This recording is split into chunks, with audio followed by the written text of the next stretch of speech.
Yung bag ko, kaya ko naman sarili ko eh. Hindi! Dito ka nakatira, kaya huwag ka makulit. At huwag ka ma-pride, pwede? Uy, kulot. Anong nangyari sa'yo? Pumasok na kayo. Kakain na. Kumain ka na.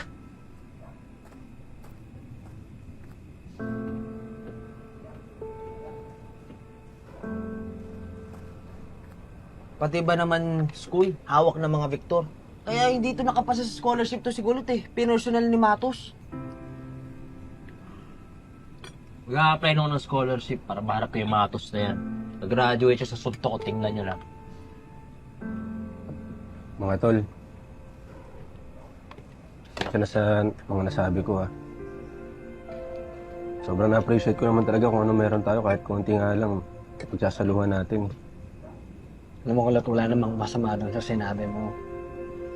Maayos naman talaga dapat yung buhay natin. Hindi tayo dapat nandito eh. Diba? Pero mangyayari lang yan kapag nalaman natin yung kasamaang ginagawa ng mga Victor.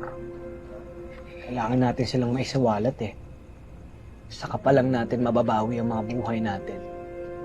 Saka pa lang aayos ang buong sityo liwanag. Paano natin gagawin yun? Eh, hawak naman nila lahat. Parang imposible. Parang suntok sa buwan yung sinasabi mo eh. Tol, alam kong mahirap. Pero magagawa natin yun kasi sama-sama tayo.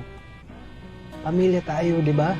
Kahit talikuran ng mundo, di pa patalo ang katulad kong watak sa pagsubok at sa gulo. Gugulatin ka ng inakala mong basa gulerong makikita Gano? mong may puso Kanin. ako. Batang Ito. rile